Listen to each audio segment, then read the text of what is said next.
Muy buenas, soy Alejandro Real, soy el fundador del Ministerio El Despertar y quiero darte un saludo cariñoso desde aquí, desde Algeciras, ciudad que pertenece a la provincia de Cádiz, en España, un lugar maravilloso al que te invito a visitar si no lo conoces. Y un capítulo más, vamos a seguir con nuestro manual de adiestramiento espiritual, al que coloquialmente lo conocemos como el MAE. Abajo en la caja de descripción vamos a añadir el link para que lo puedas pedir por Amazon. Te va a llegar a cualquier parte del mundo. Hoy vamos a hablar en el capítulo 29, ¿qué es la unción? Ya sabéis, este manual no es una explicación extensiva, son simplemente las bases de lo que yo considero necesario, de lo que cualquier cristiano, según mi criterio, debería llevar en su mochila cuando empieza a emprender el camino de la vida cristiana, ¿vale? En este capítulo vamos a hablar de forma breve pero poderosa de qué es la unción. Y el objetivo de estos capítulos, vuelvo a repetir, no es dar una información detallada, muy desarrollada, eso se podrá hacer en otros escenarios, sino simplemente poner bases concisas pero poderosas, fundamentos sobre los cuales seguir edificando, ¿de acuerdo? Así que, ¿qué es la unción? La unción es un concepto muy antiguo que aparece en las Escrituras por primera vez en el episodio de Jacob en Betel. Acompáñame a Génesis 28:18. Dice, y se levantó Jacob de mañana y tomó la piedra que había puesto de cabecera, había puesto una piedra como si fuese una almohada, y la alzó por señal. Primero la alzó y después derramó aceite encima de ella, ¿vale? Esa es la primera vez que encontramos unción, una forma de ungir algún elemento en la palabra de Dios, ¿vale? Del término unción proviene el verbo ungir, ¿vale? El verbo ungir proviene del término unción, cuyo significado, según el diccionario, es el siguiente, atento, es aplicar a algo aceite u otra materia extendiéndola superficialmente, ¿vale?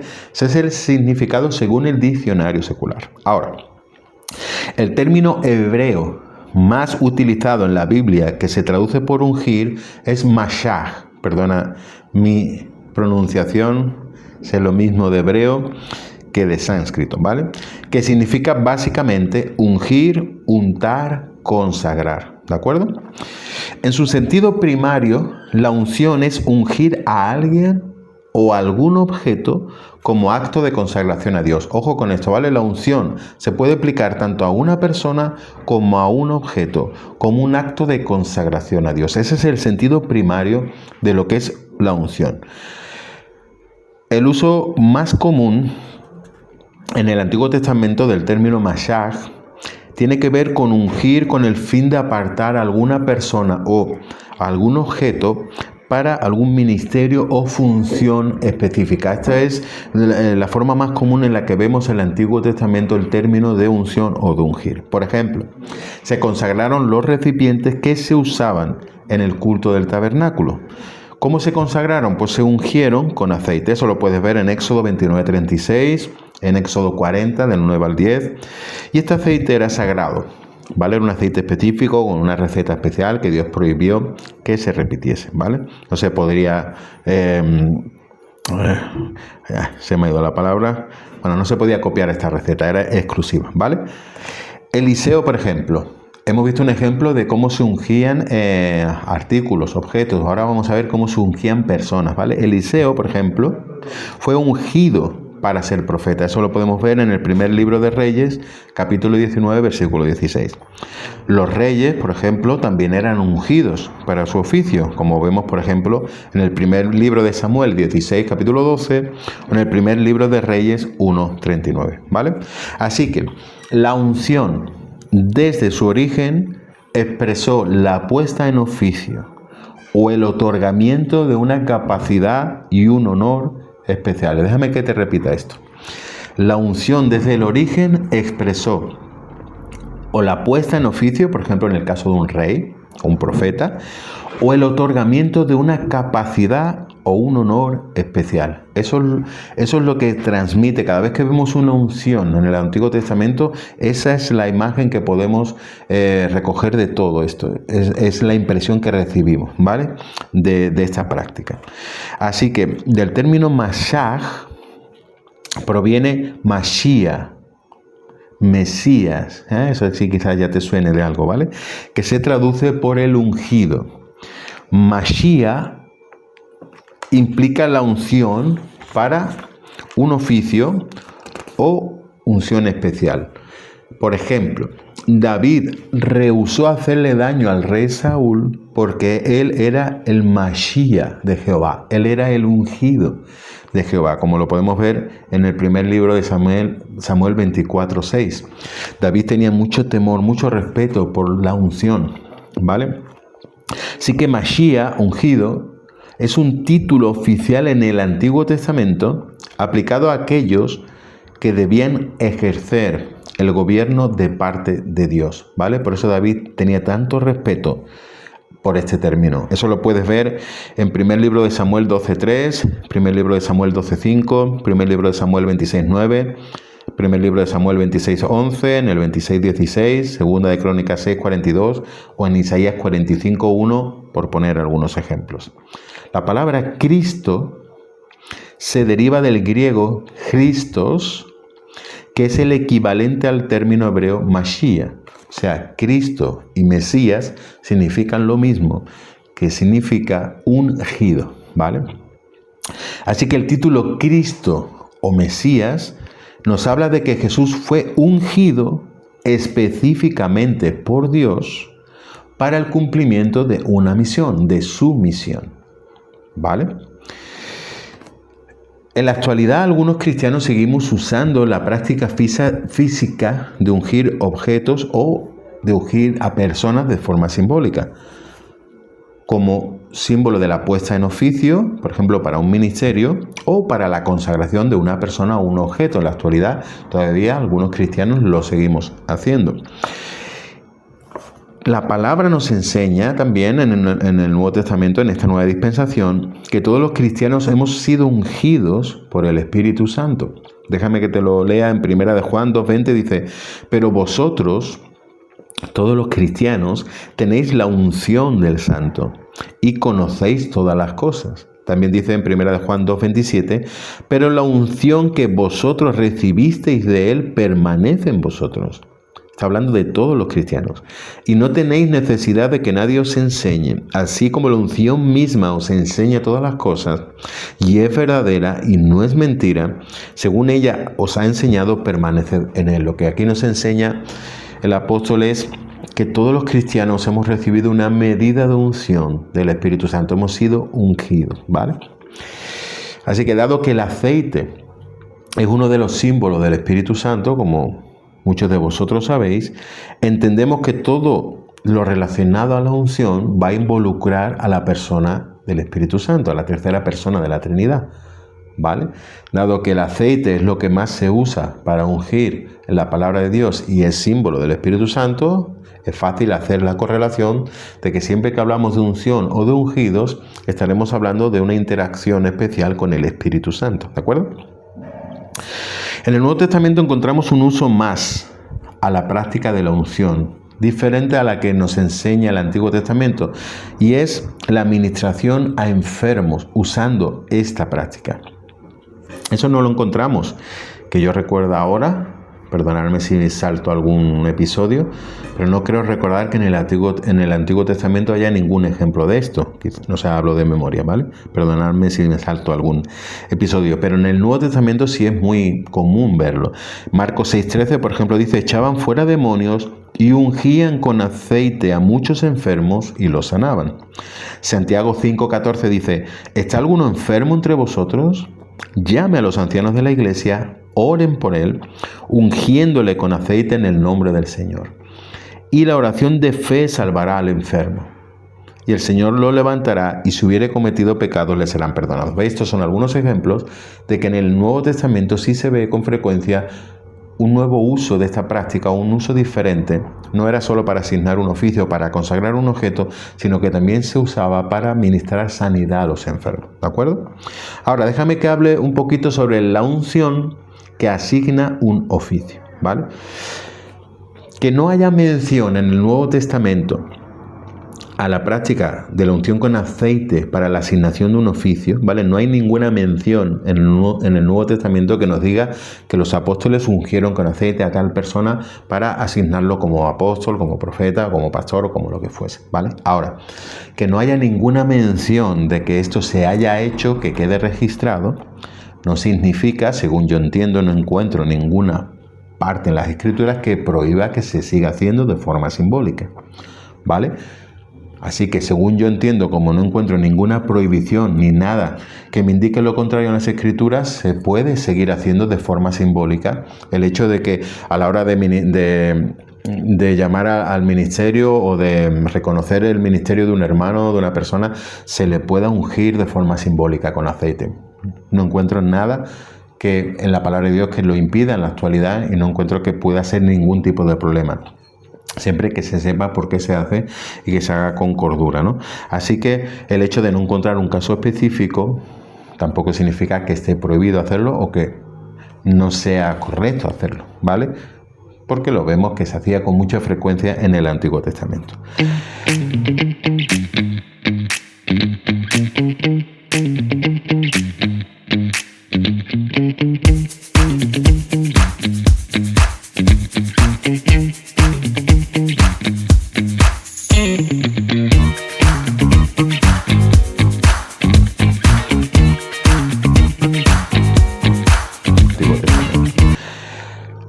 Y aunque no haya un acto externo, aunque no lo haya, es una realidad que el Espíritu Santo sigue ungiendo a personas, ¿vale? Aunque no se dé este acto externo que lo simbolice, sí es verdad, y esto es evidente, que el Espíritu Santo sigue ungiendo hoy en día a diferentes personas para diferentes ministerios, para diferentes oficios, o que le da una unción que le da una capacidad específica distinta. Por eso escuchamos términos como unción profética, unción para la alabanza, unción para sanidad, etcétera, etcétera, etcétera.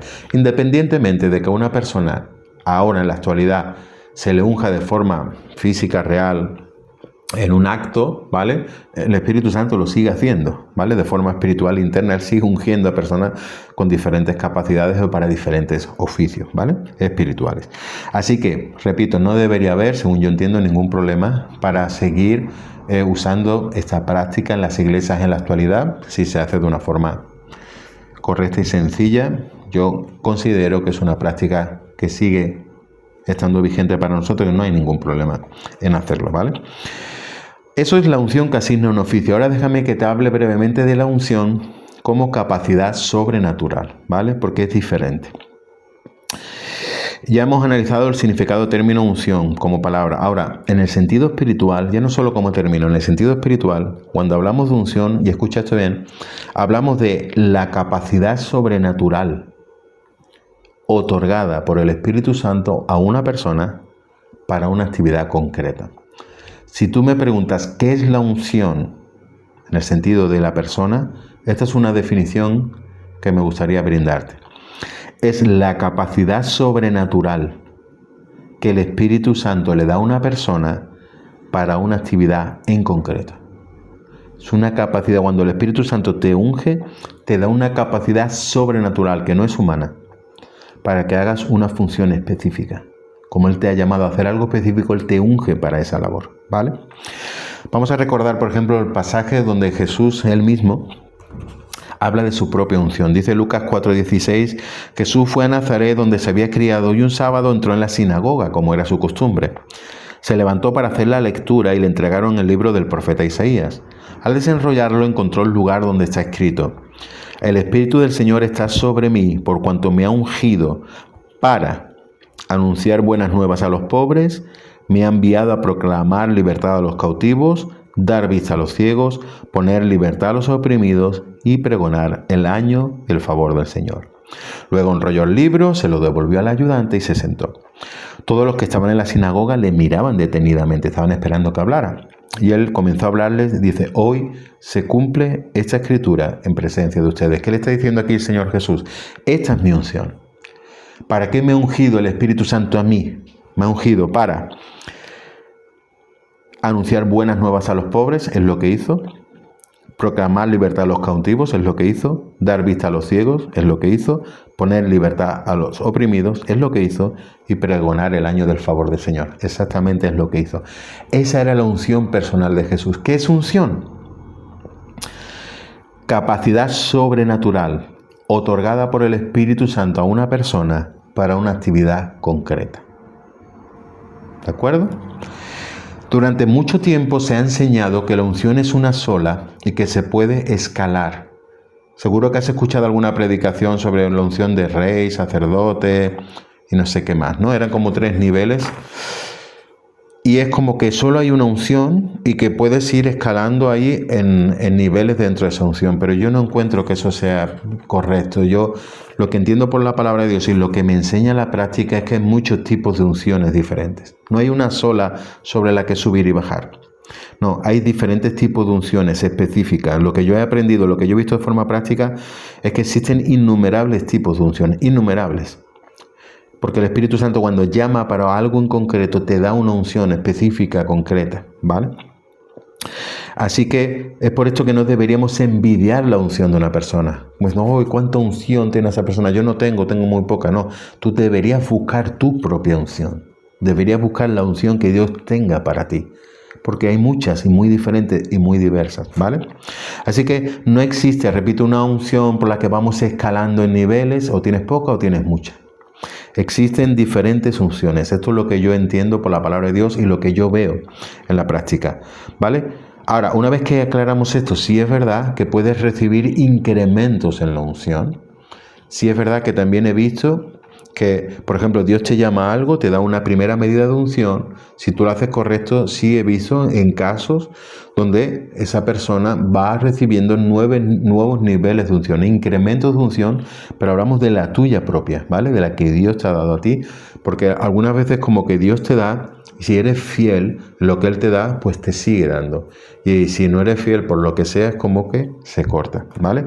Así que eso sí lo he visto yo en varios casos y entiendo que es como funciona, ¿vale? Así que sí podemos recibir incrementos en nuestra unción personal, ¿vale?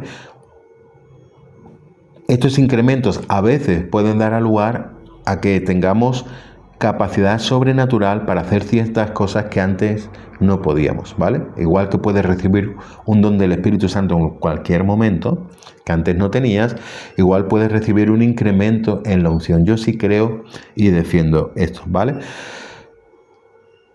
Por ejemplo, una persona puede recibir unción como líder de alabanza, otra como comunicador, otra como evangelista para un continente entero o específico. Por ejemplo, me estoy pensando en el caso de Reinhard Bonnke, ¿no? O sea, existen innumerables unciones, y mi consejo y lo que quiero animarte es que busques la tuya. No envidies la unción de X personas. Busca tu unción. Busca tu llamado. Busca lo que Dios tiene para ti y deja que Dios te dé esa unción. Porque seguramente cuando tú recibas la unción que Dios tenía diseñada para ti, como está perfectamente coordinada con tu genética espiritual, no la vas a querer cambiar por ninguna otra. Lo que pasa a lo mejor si no la has recibido o todavía no has desarrollado o no se ha despertado ese fuego del llamado en ti, ves otra unción y digo, ay, cómo me gustaría ser como esa persona o hacer lo que hace tal persona. Pero es porque no conoces todavía lo que Dios tiene para ti. En el momento que lo conozcas o lo puedas ver o recibas parte o todo, créeme que ya después no vas a envidiar ninguna otra.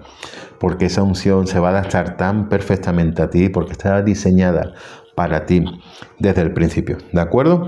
Así que la unción, si te tienes que quedar con algo de este capítulo, quédate con la unción, que es una capacidad sobrenatural que da el Espíritu Santo a una persona para una actividad en concreto, ¿vale? Y el otro aspecto de la unción para asignar un oficio o para consagrar un objeto, eso todavía a día de hoy se puede hacer perfectamente. No encuentro nada en la palabra de Dios que nos prohíba hacerlo, ¿vale? Y aunque no haya un acto externo, entiendo que el Espíritu Santo sigue ungiendo a día de hoy, y gracias a Dios, a personas para muchas funciones diferentes, ¿de acuerdo? Espero que este tema, esta base, este principio, aunque es un tema súper extenso como todos, y se puede desarrollar muchísimo, pero espero que la base sea buena y te sea de ayuda para poder desarrollar en el futuro este tema, ¿de acuerdo? Preguntas de esta lección. La pregunta número 1, define el término unción. Pregunta número 2, explica la unción cuando se aplica a la asignación o puesta en oficio. Y tercero, explica la unción cuando se aplica a una capacidad sobrenatural, ¿vale? Esa diferenciación, cuando era puesta en oficio, por ejemplo, un profeta o un ministerio, o cuando es Dios que te da una capacidad sobrenatural para algo. Como decía Jesús, el Señor me ha ungido para dar vista a los ciegos, por ejemplo. A lo mejor puedes recibir esa unción de parte de Dios. Imagínate que Dios te unge para ministrar un tipo específico de enfermedad. Eso es recibir una unción, ¿vale? Una capacidad sobrenatural dada por el Espíritu Santo para algo en específico. A lo mejor oras por otro tipo de enfermedad y no ves ningún resultado. Pero a lo mejor Dios, imagínate, te unge para orar por la esterilidad, por fertilidad en este caso, y ves cómo Dios opera a través de esa unción. Sin embargo, quieres orar por un dolor de espalda y no ves nada, no ves Dios obrando a través de ahí porque no está ungido para eso. Un ejemplo muy sencillo, pero para ayudarte a entenderlo. ¿De acuerdo? Pues nada más, vamos a ver un pequeño avance de lo que queda para el próximo capítulo. Son capítulos estos muy, muy interesantes todos, así que si Dios lo permite, en el próximo capítulo vamos a hablar nada más y nada menos que de la impartición y de la imposición de manos. Así que no te digo nada. Muchas gracias por estar ahí una vez más. Espero que esta información te sea de ayuda. Considero que es una información de mucho valor y espero que algún día lo puedas entender también así. Mi deseo, nuestro deseo es bendecir, así que espero que así sea y que Dios lo haya conseguido en tu vida. Que Él te bendiga.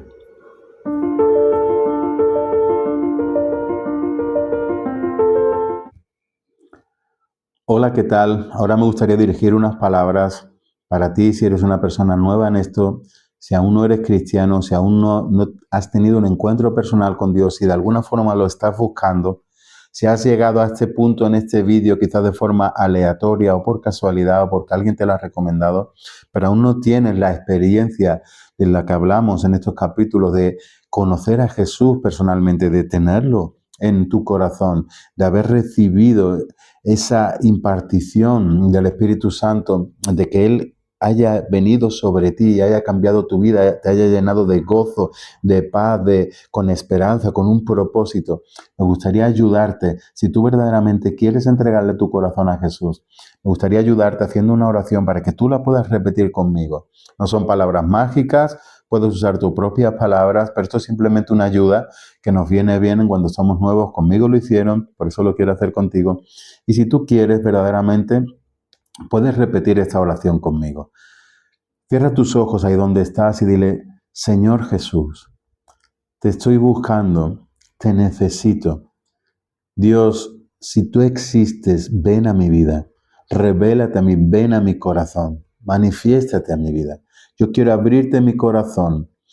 En este momento quiero que tú entres y quiero pedirte perdón por mis pecados, por mis malas actitudes, por la vida que he vivido hasta ahora. Me comprometo ahora, Jesús, a cambiar mi forma de vivir. Quiero entregarte mi corazón, quiero entregarte mi vida, quiero que tú la cambies, quiero que vengas a mí, Espíritu Santo. Quiero que entres en mi corazón, que me limpies de todos mis pecados, que me limpies de mi vida pasada y que puedas ayudarme a entregarle ahora mi vida a Jesús. Señor, te pido perdón por mis pecados. Yo creo que tú eres el Señor. Jesús, yo creo que tú eres el Salvador. Yo creo que tú moriste en una cruz por los pecados de la humanidad y eso me incluye a mí. Y ahora quiero entregarte mi vida y quiero arrepentirme de mi vida pasada. Y te ruego, Señor, que entres en mi corazón y que tomes mi vida y la hagas tuya. En el nombre poderoso de Jesús. Amén. Si has hecho esta oración de una forma sincera y honesta, seguramente ahora ya estás notando algo diferente en tu interior. Quiero darte la bienvenida a la familia de la fe.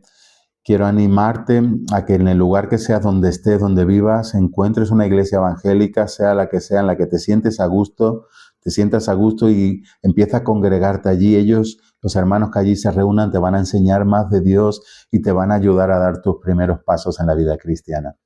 Así que bienvenido a la familia de la fe.